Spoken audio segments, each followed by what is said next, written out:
예, 자, 계시록 4장, 엊그제 십천사에 관한 말씀을 원래 그 자료 2번에다가 해놨던 것을 앞으로 당겼는데, 그러다 보니까 오늘 나눌 자료도 할 수 없이 이제 수정을 할 수밖에 없었고, 오늘 시작 말씀은 에스겔서 자세히 다루는 건 다음 자료를 통해서 다루기로 하고, 우선 1장 5절, 10절, 13절, 14절 이렇게 에스겔 1장부터 말씀을 읽고 시작하겠습니다. 우리 시청자들도 에스겔서 1장을 다 같이 보이는 성경으로 펴서 같이 읽어보도록 합니다. 에스겔서 1장이에요. 자, 찾으셨죠? 5절부터 읽습니다. 그 속에서 네 생물의 형상이 나타나는데, 여기 네 생물의 형상과 에스겔서에 보면 그룹의 형상이라는 용어가 나오죠. 그룹의 형상과 생물의 형상이 다르다. 중요한 것은 생물의 형상은 사람의 형상이고, 그룹의 형상은 그냥 그룹의 형상이다 이렇게 말을 했기 때문에 사람의 눈으로 에스겔 선지자가 계시로 볼 때 그 형상 모양이 전혀 다르게 나타났었다. 똑같이 이제 불과 관계가 되는데, 그룹들도 두루도는 화염검을 가졌다고 그랬으니까 불타는 화광석 사이에서 왕래했었던 그룹들이니까 불과 관계가 있죠, 당연히. 그런데 그 그룹들은 심판의 영이고 심판을 집행하는 영들이에요. 그리고 이 스랍도 이제 다 불의 형상이었다, 불의 모양이었다 이렇게 이제 설명이 되어 있는데,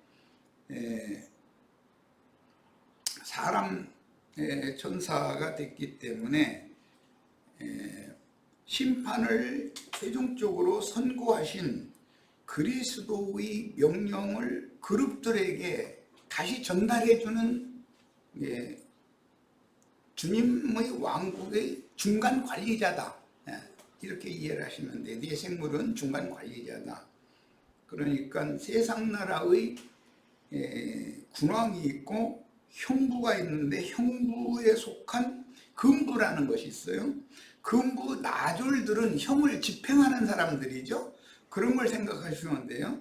법무부의 그 검찰이라는 것이, 검찰청이라는 것이 있죠. 그 검사들은 금부 나졸들이거든. 그게 이제 지옥사자들을 상징하는 사람들이에요. 그래서 그건 심판을 집행하는 금부 나졸들이 있어요. 그 관계를 잘 이해를 하시기를 바라요. 세상사로 이렇게 설명을 한 것은 전체적인 윤곽을 이해를 시켜드리려고 이렇게 설명한 거예요. 그들의 모양이 이러하니 그들에게 사람의 형상이 있더라. 네 생물은 사람의 형상이더라 그랬어요. 그룹에 대해서 표현을 할 때는 그룹의 형상, 그룹의 모양이더라 이렇게 돼 있어요.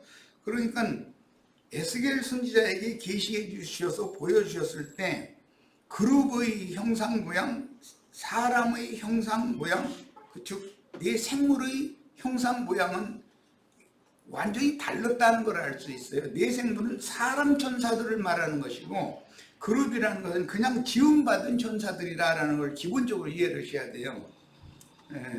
이번에는 10절을 보겠습니다.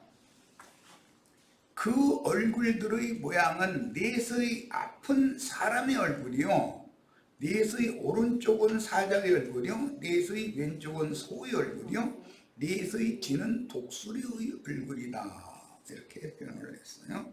네 생물이에요. 이것은 이사야 6장에서 인용을 하는 말씀이에요.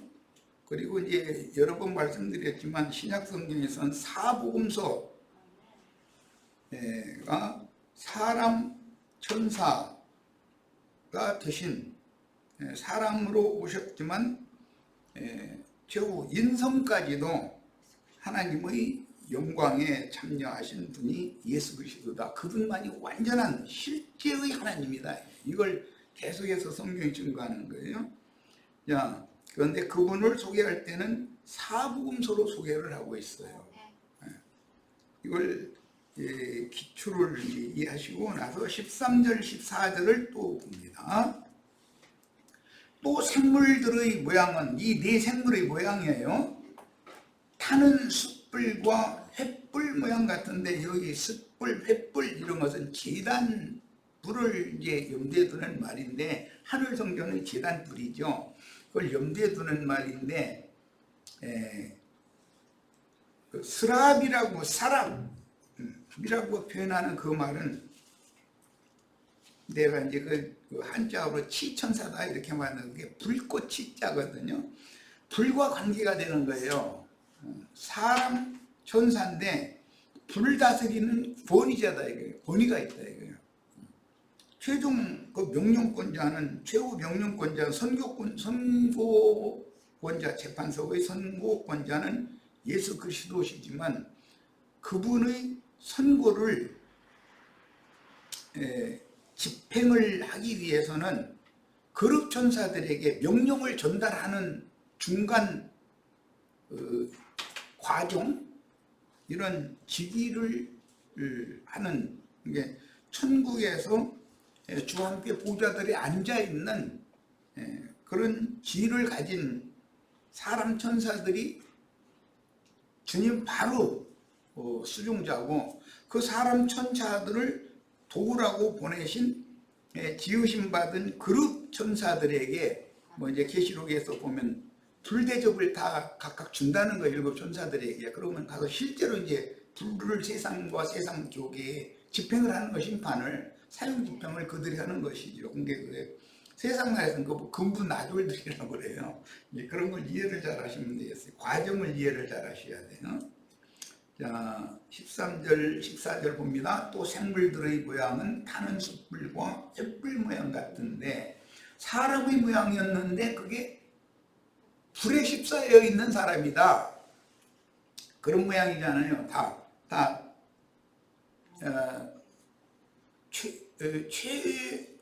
최고의 진리의 그 보좌에 앉아 계신 그리스도도 그분의 허리 위에도 불강이 흐르는 것 같았고 허리 아래를 봐도 다 불강이 흐르는 것 같은 걸로 이렇게 보였다는 거예요. 그게 불 속에 계신 분인 것이죠.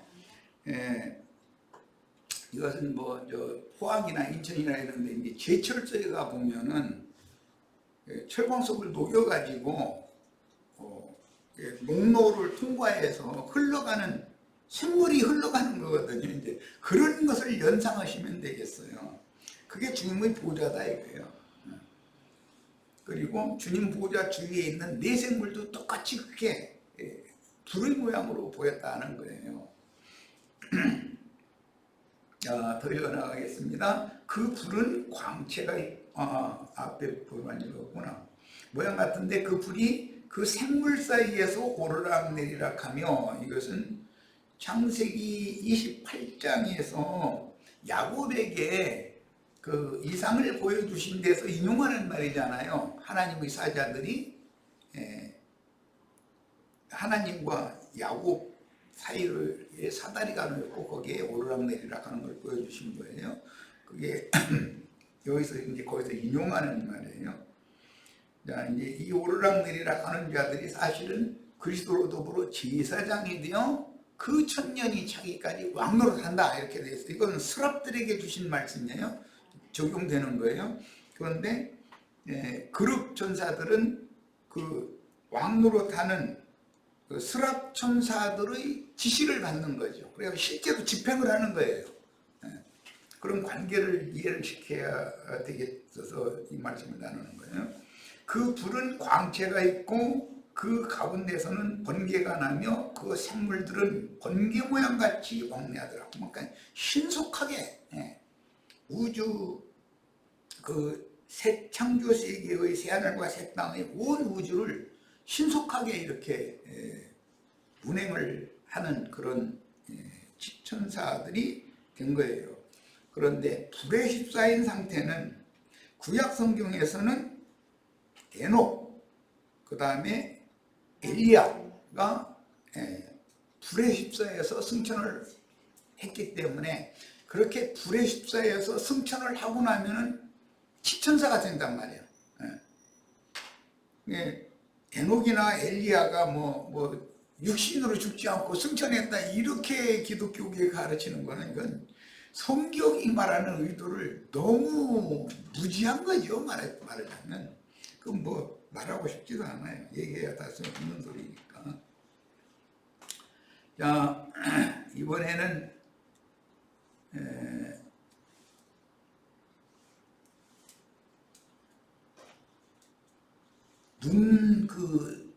내 생물의 눈, 앞뒤로 눈이 가득하다, 이 말씀을 18절 보겠습니다. 그 둘레는 높고 무서우며 그 네 둘레에 돌아가면서 눈이 가득하며 그랬어요. 이거 계시록 4장이나 5장이나 앞으로 쭉 계시록 나가는 말씀에 보면 네 생물은 눈들이 일곱 눈, 일곱 영, 일곱 뿔이 있다, 이렇게 표현을 했는데, 그 의미를 이해를 잘 하셔야 되겠어요. 눈이라고 말하는 건 보는 기능을 말하기 때문에 지혜와 총명과 명철의 신이신 그리스도께서 계시해 주신 바를 마음눈으로 보고 듣고, 그 다음에 그것을 많은 사람들에게 다시 대언을 할 수 있는 그런 이 세상에서의 증인들이 있었단 말이에요. 그런 증인들은 원수들에 의해서 화형을 당하는 걸로 이제 상징이 되었는데, 불의 십사에서 불말과 불병거를 타고 하나님께서 데려가셨다, 이렇게 표현을 했는데, 그 의미를 잘 이해하셔야 돼요. 그래서 네 생물은 지난 시간에 내가 말할 때 증인들이고, 증인들이라는 용어 속에는 순교자라는 개념이 있다. 그들이 하늘 성전의 제단 아래에서 우리의 피를 신원하여 주지 아니하시기를 어느 때까지 하려 하시나이까 라고 호소를 하니까, 그들에게 흰 두루마기를 주시며 잠시 기다리라. 너희 공무종들도 너희처럼 죽임을 당해서 그 수가 차기까지 좀 기다려라 라고 했는데, 그 결과적으로는 그 네 생물들이 일곱 천사들에게 하늘 성전의 제단불을 가득히 담은 금대접, 그 불대접을 하나씩 맡겨가지고 일곱 천사들이 일곱 대접을 쏟아붓는 내용으로 이제 진행이 되는 거예요. 계시록이. 이 계시록의 흐름을 기본적으로 이해를 하셔야 되겠어요. 이번에는 그 눈들에 대해서 눈을 에스겔 1장이나 10장에서는 생물의 영이라고도 했어요. 그게 곧 눈이라는 건 영이라는 것을 알 수가 있어요. 이제 그런 말씀이 계시록에서 그대로 갖다 적용이 됐어요.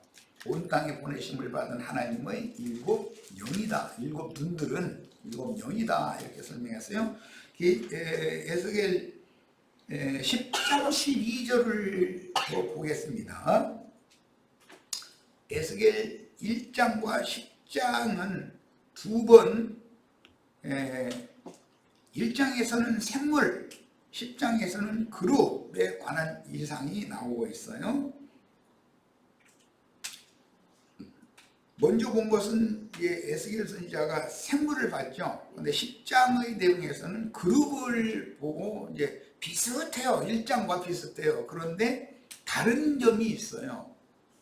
그건 형상과 모양이, 1장은 사람의 형상과 사람의 모양이었고 10장에서는 그룹의 형상과 그룹의 모양이에요. 이게 달라요.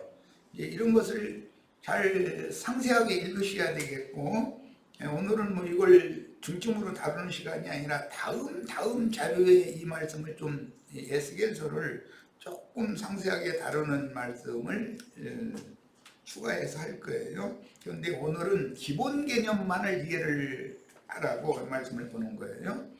자, 이거는 이제 그룹에 관한 내용인데, 10 12절을 보겠습니다. 10장 12절.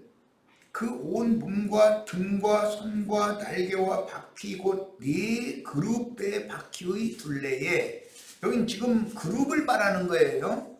10장은 그룹을 말하고 있어요. 1장은 네 생물을 말하는 거예요. 그러니까 네 생물은 스랍천사고 10장의 그룹이라는 것은 지음받은 천사예요.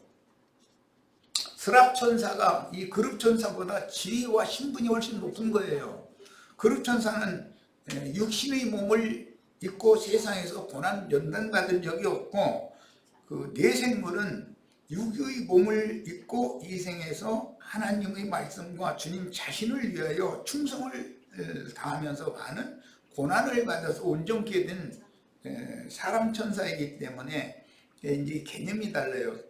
그래서 하나님의 아들이 있고 하나님의 종들이 있는 거예요. 이 개념을 잘 정리하시라고, 그래야 오늘 이제 나가는 말씀을 나눌 수가 있어서 미리 보는 겁니다. 12절 더 봅니다. 그 바퀴의 둘레에 다 눈이 가득하더라 그랬어요. 그룹들도 눈이 가득하고 네 생물들도 눈이 가득해요. 앞뒤에. 구약시대에 스가랴서에 보면 한 큰 반석이 있는데 반석의 앞뒤에 눈들이 가득한 모양을 봤어요. 그 반석이신 분은 그리스도고, 그분의 영광을 수호하고 지키는, 또 그분의 명령을 복명해서 인간 나라에 집행하는 천사들도 온 땅을 다 주님이 보시는 눈으로 같이 볼 수 있어요. 욥에게 보냄받은 사탄도 욥의 모든 일거수일투족 이런 걸 다 보잖아요. 그러니까 그만큼 보는데, 이제 똑같은 눈이라도 내 생물은 죄인들을 볼 때 불쌍히 여기는 그런 눈으로 보는 거고, 측은히 여기는 눈으로 보는 거고, 그룹들은 그냥 기계적으로 보기 때문에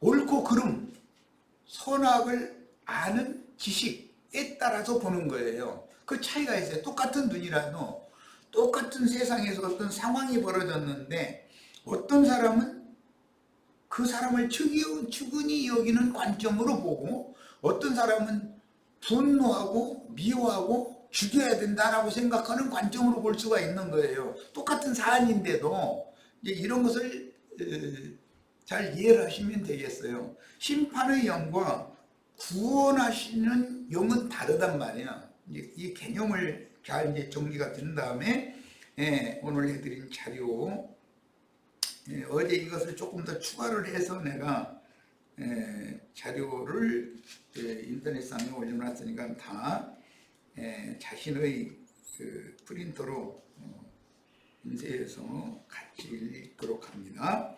계시록 4장에는 이사야 6장의 이상을 구체화한 에스겔 1장과 10장에 예언된 하나님의 영광 보좌와 보좌 주위에 모인 네 생물을 주님의 보좌 앞으로 인도한 24장로와 함께 보좌에 앉으신 이를 찬양하는 이상으로 시작합니다. 계시록 4장. 그런데 오늘은 에스겔 1장으로 시작을 했었던 것은 그 개념을 이해를 먼저 해야 되기 때문에, 원래는 이게 2번 메시지에 있었던 자료를 갖다 지금 땡겨오는 거예요. 이것을 먼저 하는 것이 좋겠다 시작이 됐, 그런 생각이 들어서.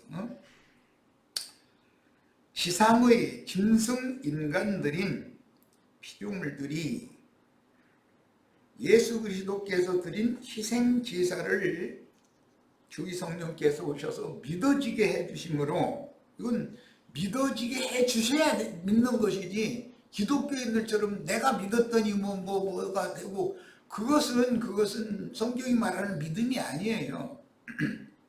구속받아 새로운 피조물이 되어 만유의 주제이신 그리스도의 보좌 주위에 이른 천개의 대생물과 인간들의 지상세계인 맑은 유리바다로 상징되는 오는 새 세상 나라인 그 천년이 차기까지 흰옷을 입은 큰 무리, 이게 전체적으로는 인마진 이스라엘 12지파에게 속한 14만 4천이라고 계시록 7장에서는 표현되고 있어요. 그 무리인 어린 양의 지상왕국을, 천상왕국과 지상왕국을 양면을 다 계시로 보여주셨다 그런 말이에요. 그러니까 인마진 12지파의 제사장 사역으로 그 천년이 차는 기간에 다시 채워질 14만 4천의 수많은 흰옷을 입은 큰 무리는 수정과 같이 맑은 유리바다로 보여주신 오는 세상의 지상에 세워질 메시아의 왕국으로서, 이것은 조금 부연 설명이 필요한데 교회 시대에는 주님의 몸된 교회, 거룩하고 흠이 없는 영광스러운 교회는 당연히 수정과 같이 맑은 세상이 있지만 유리바다지만, 교회 시대에는 유리바다로 표현을 하지 않아요. 어둠의 밤바다로 표현을 하지. 그렇기 때문에 그래서 등대가 필요하다는 거거든요. 그러니까 성경이 말하고자 하는 의도를 잘 아셔야 돼요. 왜 이런 차이가 있느냐? 그 천년 동안은 마귀와 그 사자들이 힘센 천사의 쇠사슬로 결박당해서 무저갱에 갇혀서 활동을 할 수 없기 때문에 그래요. 그런데 교회 시대에는 은밀하게 그들이 활동하는 것이 허락이 되어 있기 때문에 마귀와 그 사자들이 그 미혹하는 활동을 이기는 자들만이 어린 양의 신부가 되고 내생물도 되고 24장로가 될 수 있는 거다 이 말이에요. 이 차이를 잘 아셔야 돼요. 자, 그래서 그러면 천년 오는 세상의 천년기의 왕국에 그러면 끝내 인마진 이스라엘 12지파 제사장들의 복음 전파를 거부하는 자들을 이제 천년기간의 왕국에는 없다는 말이냐? 있어요. 곡과 마곡의 나라라고 하는 것은 전도의 대상들인 것이지, 곡과 마곡의 나라는 오는 세상 나라도 수정과 같이 맑은 유리바다가 있고, 사실은 이제 불바다가 될 수밖에 없는 그런 세상이라는 건 두 부류가 있다 이제 말하자면은 그런 것을 전체적으로 컨트롤 이해를 하셔야 계시록 앞으로 나가는 말씀의 흐름을 이해를 할 수 있기 때문에 이걸 기본적으로 말씀드리는 거예요. 그런데 그 천년 왕국 기간에도 여전히 교회 시대처럼 모든 불신자들인 세상 사람들은 전도의 대상이다 이거예요. 오늘 천년기의 왕국 안에서도 곡과 마곡의 나라는 전도의 대상인 거죠. 전도자들은 인마진 이스라엘 12지파인 것이고, 지금 현재 교회 시대에는 주님께서 계시의 말씀을 맡겨서 보내신 증인들이다 이거예요.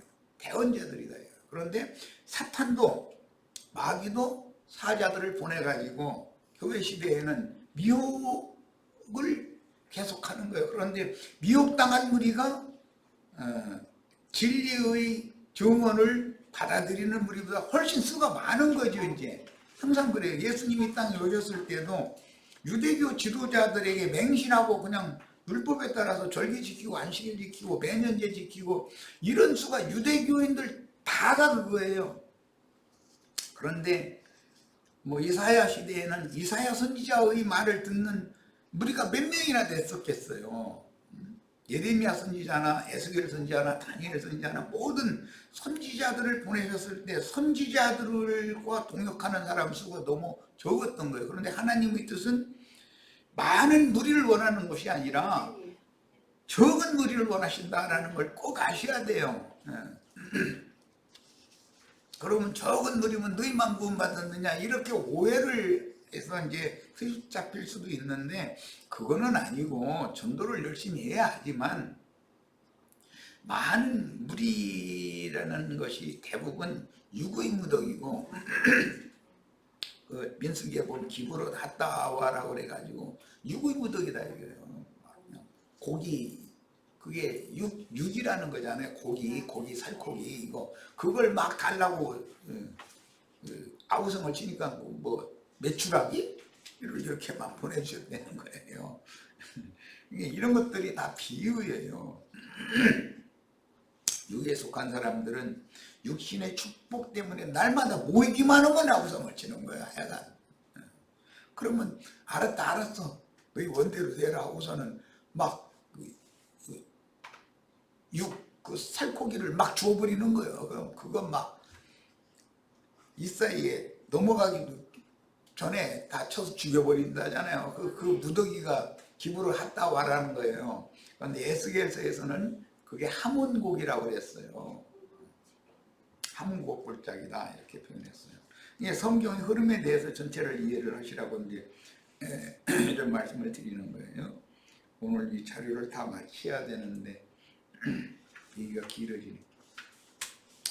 자, 그래서 곡과 마곡의 세상에서 분별되어 어린 양의 새 장막에 들어온 우편 양들, 오른편 양들은 창세로부터 준비하신 왕국을 상속한 자들이에요. 이것은 오는 천년기의 왕국에서 지상세계의 맑은 유리바다로 보여졌어요. 지상세계의 주님의 백성들이다. 마태복음 25장 34절에서 40절 사이에 보면 오른편 양들에게는 창세로부터 너희를 위하여 준비한 그 나라를 상속받아라 이렇게 표현이 되어 있죠. 계시록 7장에서는 앞부분의 8절까지는 각 지파의 12,000씩이 소개되고 있고 9절에서 마무리 17절까지는 온 지구의 사방에 흰옷을 입은 아무라도 능히 그 수를 헤아릴 수 없을 정도로 많은 흰옷을 입은 무리 이야기가 기록되고 있어요. 그들이 주님이 보실 때 하늘의 위치에서 볼 때는 수정과 같이 맑은 유리바다에 있는 자들이다 이거예요. 그들이 나머지는 불바다에 있는 자들이죠. 세상 나라라는 항상 두 부류가 있게 마련이에요. 자, 앞의 지상교회들에서 이기는 자들로서 하늘에 거하는 자들이 되어 계시록 12장 12절이나 13장 6절 보면 하늘에 거하는 자들 곧 하나님의 장막이라고 그랬어요. 우리는 그리스도 예수로 말미암아 구속 곧 지난 죄들을 사면을 받아가지고 그리스도 예수와 함께 하늘에 앉혀진 자들이에요. 그래서 시온산과 하늘의 예루살렘에 우리는 이미 이르러 있는 신앙의 터가 여기서 출발해야 된다는 걸 여러 번을 강조했어요. 자, 이 사람들이 몸의 구속을 받아서 영의 몸으로 영광 보좌에 이른 증인들인 십천사들의 모습을 내생물이라고 표현을 했다. 내생물이 되면은 불에 휩싸여 있는 거죠. 불의 모양으로 보이는 거죠. 그런데 사람의 모양인데 불의 모양이다라는 거예요. 이게 불에 휩싸여 있는 이제 사람의 모양인 거죠. 그런 걸 어떻게 표현을 하는 것이 좋냐면 그 엘리야가 승천할 때 불말과 불병거에 휩싸여 가지고 불병거를 타고 불에 휩싸여서 저희 주께서 취하에 가셨다, 데려가셨다 이렇게 표현을 했어요. 그런 걸 생각하시면 돼요. 그러니까 그들이 시천사가 되어지면 시천사는 불꽃천사가 된단 말이야 나중에. 그래서 그들은 이제 땅의 지상세계의 그 말씀 가르치는 자들에게 계시를 하나님의 말씀의 계시를 인마진 이스라엘 12지파에게 영감을 준다는 거죠. 그리고 그들을 통해서 또 가르침을 받은 사람들이 오른편 양들이 되는 것이고, 순서를 잘 이해를 하시기를 바라요. 사람은 모든 생물을 대표하는 만물의 영장이니 하나님의 사람인 한 남자와 한 여자에게 모든 생물을 다스리게 하자. 이게 창세기 1장에 나오는 말이죠. 하였던 하나님의 계획이 성경 전권을 거쳐서 그 그리스도와 그리스도의 배필인 거룩한 성 새 예루살렘에게 피로 사신 모든 생물인 짐승들을 구속하여 어린 양의 보좌로 이끌게 하는 사명을 맡기신 것이다. 다스린다라는 말은 공급하는 면도 있지만 지배하는 면도 있는데 이것은 목양한다라는 의미다라는 건 여러 번을 말씀을 드렸어요. 실제로 철장을 맡아가지고 질그릇을 깨고 그 빛의 말씀을 증거해주는 증인들이라는 것은 기본적으로 증인은 그리스도이고, 그 다음에 해를 입은 한 이적의 여자가 난 사내 아이예요. 이들은 이제 미가엘의 군대라고도 되어 있어요. 그러니까 24장로와 네 생물은 다스리는 권위가 있고, 두 부류의 14만 4천은 다스림과 공급을 받는 위치다 이거예요. 그러니까 아담 보고 네 아내를 다스리라 그랬는데, 다스리는 자는 출장 권세를 가진 자들이다. 자, 노아 때 방주에 함께 타고 홍수의 큰 물을 건너서 새하늘과 새 땅에 이른 노아 가족과 홍수의 큰 물이라고 하는 계시록 17장 15절에서는 열국과 민족과 뭐 방언과 임금들이다 이제 이렇게 표현을 했기 때문에 홍수의 큰 물, 많은 물 위에 큰 음료가 앉았다 이런 말이 영적 해석은 어떻게 해석이 되는가를 이해를 잘 하셔야 됩니다. 자, 새하늘과 새 땅에 이른 노아 가족과 정하고 부정한 모든 생물, 짐승 인간들이 방주를 통해서 구원을 얻어서 새로운 피조물로 헌신하여, 거기서 정한 짐승들은 말씀을 먼저 받은 유대인들을 상징하는 것이고, 부정한 짐승들이라는 것은 말씀을 모르는 이방인들을 상징하는 거예요. 하나님은 제사장 사명을 맡은 노아와 그 아들들의 사역을 통해서 그들이 짐승들에게 먹이를 줘야 되는 거니까 사역을 통해서 유대인과 이방인들을 그 구원을 해서 충만의 수를 채우면 새하늘과 새 땅의 메시아 왕국이 실현된다는 것을 암시적으로 보여주는 거다라는 거예요. 자, 계시록 4장 이후 모든 계시들을 바르게 이해하기 위해서는 이 일 후에라는 시작 말씀과 이리로 올라오라라는 하늘 음성을 들은 반모섬의 요한이 성령에 감동한 영안에서 보고 들은 이상들은 하늘 보좌의 이상이다. 그 하늘 보좌에서 보여주신 천상세계와 새 땅의 지상세계의 모양을 다, 광경을 다 보여준 거다. 자, 이 일후에라는 시작 말씀은 용에게 능력과 권세를 받은 바다 짐승인 당시의 로마 황제와 땅의 짐승들인 교권을 가진 자들이 소아시아의 7성에 세워진 교회들로 상징되는 온 지구상의 교회들에게 여러 가지의 방법으로 박해와 시험을 가하는 중에 교회들이 타락할 것을 보여준다. 즉, 그 짐승들이 권세를 부리면, 즉 용에게서 받은 오른손의 지팡이를 함부로 휘둘러대면 구원 얻을 자가 적다는 것이죠. 그 견뎌나가고 이긴다는 게 쉬운 일이 아니다라는 말이에요.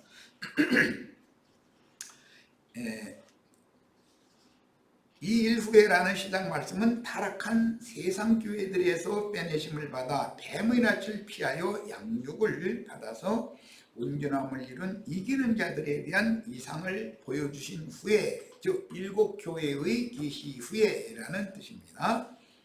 이리로 올라오라 라는 말씀은 고린도후서 12장 1절로 10절에 보면 바울을 셋째 하늘로 데리고 올라가서 사람의 말로 가히 이룰 수 없는 많은 것들을 보여주고 말씀을 들려주셨다 그랬는데, 바울이 신약 서신의 절반이 넘는 14편의 서신을 쓰게 됐죠. 그러니까 그 계시가 얼마나 풍성한 사람인지를 알 수가 있는 거죠. 자, 그 다음에 이리로 올라오라는 말씀은 박해받는 온 지구상의 지역교회들, 즉 아시아의 일곱 교회들로 대표됐어요.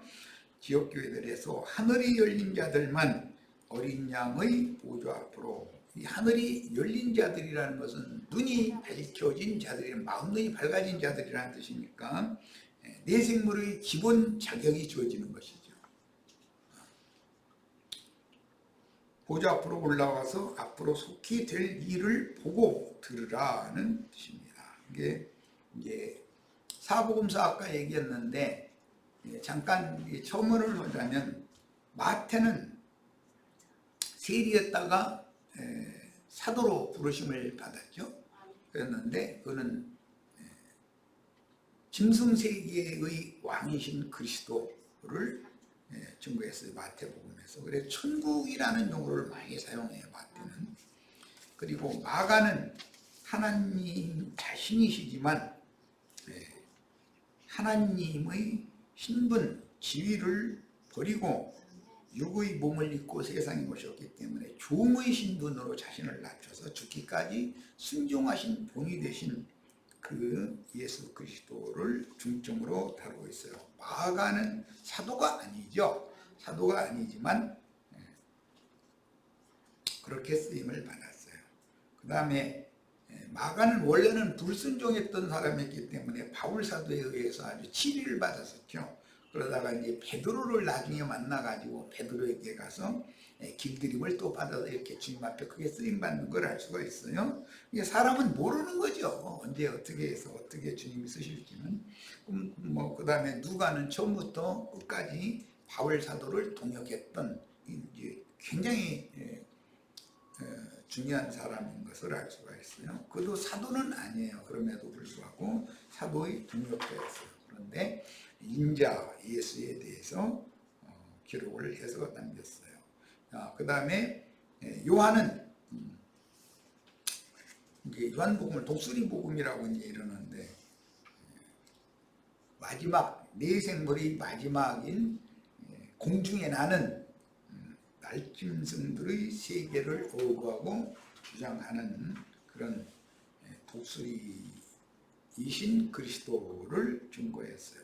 그러니까 특히 이제 요한계시록이라고 흔히들 말하는데, 요한계시록이 아니고 이제 예수 그리스도의 계시를 말씀한 것을 요한이 받아서 썼다 이 말인데, 그 계시록에 보면은 독수리가 공중에 날아가면서 외치는 말씀이라든지, 독수리의 두 날개로 여자의 남은 자손들을 독수리 두 날개로 광야에 조이주께서 준비한 그것으로 업어다가 그곳에서 비밀스럽게 양육을 해서 승천시키는 그런 말씀이 나와요. 이게 요한은 독수리에 대해서 관심이 많다라는 걸 알 수가 있죠.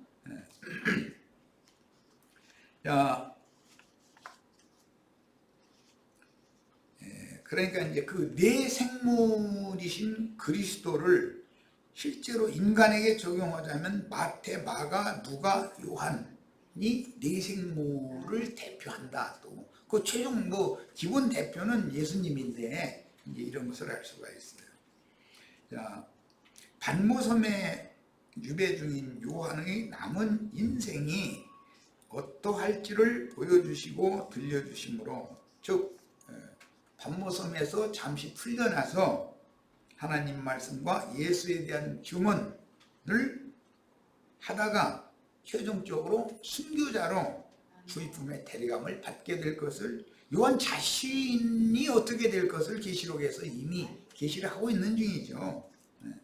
주 예수께서 앞서가신 그 길을 따라야 할 이기는 자들을 격려하여 하늘의 장자 교회 생활을 하다가 순교자인 증인들로 혹은 올익은 곡식으로 추수되기를 격려하는 내용이 계시록 내용이다.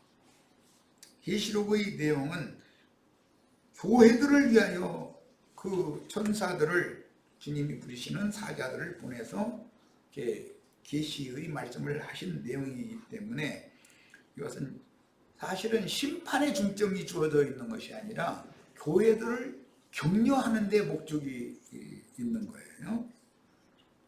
사도 요한의 남은 인생은 반모섬에서 이상 중에 힘센 천사에게 받은 작은 책의 말씀을 큰 음료가 앉은 많은 무림, 백성과 족속과 나라와 방언들에게 다시 전하기 위해서 일시적으로 풀려나서 마지막 사명을 다하고 순교하여 주님의 품에 데려가심을 받습니다. 지금 현재 이런 계시를 보는 건 반모섬의 그 귀향지에서 보고 있는 거죠. 그런데 거기서 잠시 풀려나게 되죠. 그런데 이것은 보여주시고 들려주신 것을 목숨을 바쳐서 대언을 하다가 충성을 다한 종으로 내가 너를 취하여 가겠다, 그런 뜻인 것이죠.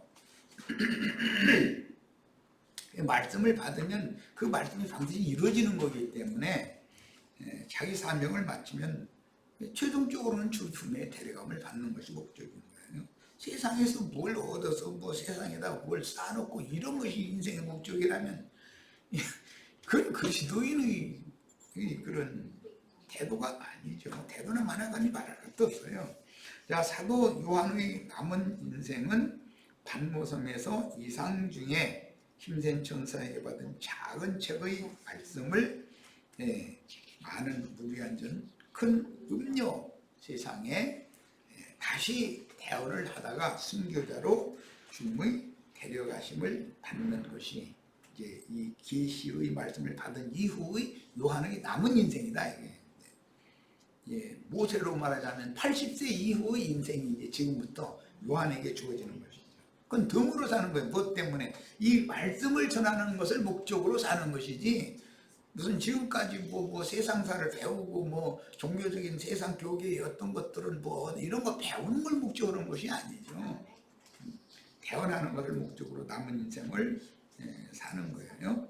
자, 그 당시 사도 요한은 실제 형제죠. 작은 책의 말씀을 받아먹고 많은 무리 앉은 신자들에게 다시 예언할 증인들의 대표로서 계시록 10장에서는 요한이 힘센 천사가 떼어주신 작은 책의 말씀을 혼자 받아먹은 걸로 되어 있는데, 이어서 11장에 가면 두 증인이 되잖아요. 그러니까 형제 요한에게 주신 그 작은 책의 말씀은 증인들로 전달되고, 증인들은 곧 모든 대언자들에게 계속해서 매 세대마다 전달되고, 그래서 순교자의 수를 채우게 된다 하는 걸 알 수가 있는 거예요. 자, 이제 누가복음 20장 33절로 36절을 읽어봅니다. 일곱이 다 그를 아내로 취하였으니, 이건 사두개인들이 주님 앞에 이제 올무를 놓느라고 질문하는데요. 부활 때에, 여기 부활 때가 있어요. 이때 당시의 부활 때는 예수님이 부활을 할 때 1차적으로 이루어지는 거예요. 그때 무덤들이 열리고 자던 자들이 많이 일어나서 주와 함께 승천을 해서 거룩한 성에 들어가서 많은 사람들에게 보였다 그랬는데, 이제 고린도전서 15장에 보면 뭐 500명에게 뭐 일시에 보였다 이렇게도 되어 있어요. 이건 계시죠, 모두 다 이것은. 그런데 서신서에 보면 오는 부활이 또 예고가 되어 있다. 그러니까 구약 시대를 종결하는 부활이 있고 교회 시대를 종결하는 부활 때가 또 있다. 이제 그 천년이 차면 부활 때가 또 있어요. 이것이 성경 이야기예요. 예수께서 이르시되 이 세상의 자녀들은 장가도 가고 시집도 가되 저 세상과 및 저 세상, 이 세상, 저 세상 잘 이 용어를 잘 기억해 두셔야 돼요. 이 동양 쪽의 동양 철학으로는 이승, 저승 이렇게 말하죠. 죽은 자 가운데서 부활함을 얻기에 합당히 여김을 받은 자들은 장가가고 시집가는 일이 없으며 그들은 다시 죽을 수도 없나니. 그러니까 시천사가 되면 시집가고 장가가고 하지 않는다는 걸 알 수가 있는 거예요. 육의 장막을 입고 있는 동안은 시집가고 장가가는 것이죠. 왜? 땅에서 취한 사람들이 생육 번성이 되어져야 위로부터 거듭날 나서 수를 채울 수가 있기 때문에 그러는 거예요. 이게 하나님의 경영에 따른 거예요. 자, 이는 천사와 동등이요. 오늘 에스겔서 1장부터 시작했는데 이 천사와 동등이 된 사람이죠. 원래는 사람이었잖아요. 이게 네 생물이다 이거. 그리고 이 네 생물을 사랍 천사들이라고 해요. 스랍이라고 그러죠. 이 사람 천사들이 지음받은 케르빔, 그룹 천사들보다 지위와 신분에 있어서 훨씬 상위 계층이다.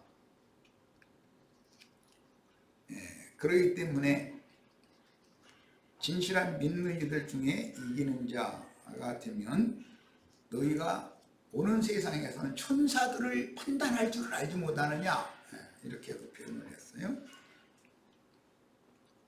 불대접을 주는 입장과 불대접을 쏟아붓는 집행하는 입장은 다른 거죠.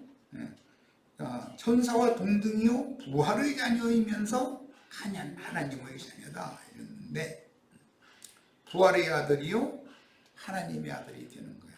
이게 증인들이고 네 생물이죠. 그 녀는 어린 양의 신부가 될 사람들이고, 그 아들, 철장 권세를 받은 아들들은 시천사들로서 오는 세상을 주와 함께 다스리는 지위가 되는 것이다. 그 다스릴 때 복명해서 실제로 집행하는 것은 그룹 천사들이 이제 하는 거예요. 부활의 자녀의 하나님의 자녀인 영의 몸으로 주와 함께 영광 중에 나타나서 새 세상을 유업으로 받은 네 생물 시천사들은, 이 치라는 말은 불꽃이라는 그런 뜻이에요. 한자어로 불꽃 천사들이에요. 이 불꽃 천사들은 오바댜서 1장 17절 18절에 보면 야곱 족속은 불이 되고 요셉 족속은 불꽃이 된다 이렇게 예언이 됐는데, 사도행전 2장에 보면 불의 혀 같은 것이 각 사람 머리 위에 이렇게 임해 있었다 이렇게 표현이 됐어요. 이게 다 불꽃 천사들이다 이게요. 주님이 오실 때는 그분의 수많은 성도들과 함께 오시는 것이지 혼자 오는 게 아니다. 기독교가 몇 년도 몇월 며칠 날 뭐 주님이 어떻게 해서 막 혼자 올 것처럼 이렇게 가르치는 건 이건 성경 진리에 대해서 너무 무지한 사람들인 거예요. 자, 그런데 그리스도의 그 부활, 이건 빌립보서 3장 10절 11절에 나오는 용어로서 나는 부활이요 생명이다 말할 때 그 그리스도의 부활에 참여하는 것이 제일 좋은 부활에, 첫째 부활에 참여하는 거예요. 제일 좋은 부활에 참여한 이기는 자들로서 이 생에서는 나실인으로 헌신하다가 생을 마감한 증인들이었다. 네 생물이라는 것은 다 계시를 하나님께 받은, 그러니까 밝은 눈을 가진 사람들이죠. 지혜와 계시의 영을 받아서 마음이 밝혀진 주의 종들이었어요. 그들이 다 증인으로 충성하다가 육의 장막을 벗을 때 불에 휩싸여서 승천을 한 거예요. 불말과 불정거를 타고. 두 증인이 주님께 받은 지팡이 같은 갈대는 힘센 천사에게 받아먹은 열린 책의 말씀이신 그리스도의 생명의 권위이며, 이게 이제 일곱 뿔이라고 그러죠. 권위. 마태복음 13장의 비유에서는 가라지의 단과 곡식단을 분별하여 묶는 추수도구이다. 열린 작은 책의 말씀, 계시록 말씀이라는 건 최후 추수를 위한 말씀이다라는 말이에요. 계시록에서는 마당만 밟는 자들과 성소에 들어갈 자들을 측량하는 잣대, 이게 그 잣대가 바로 천국 열쇠라고도 말씀을 하셨지만, 사실은 주님께서 봉함된 책을 인을 떼서 열어주신 작은 책의 말씀이고 계시록 말씀을 말하는 거다. 그 말씀, 계시록 말씀은 교회 시대를 종결하는 최후의 추수 말씀도 된다. 그런데 교회 시대를 종결하는 것은, 실제는 말세라는 것은 2000년 전부터 매 세대가 다 말세였기 때문에 그게 추수의 말씀도 된다는 걸 이해를 하셔야 되겠고, 이 말씀이 12 진주문을 지키는 문지기들의 손에 들린 금갈대 자다예요. 캐논이라는 말은 정확한 그 하나님의 성전에서 사용하는 그 표준 잣대를 말하는 거예요. 자, 첫 시간 여기까지 해서 마치도록 합니다.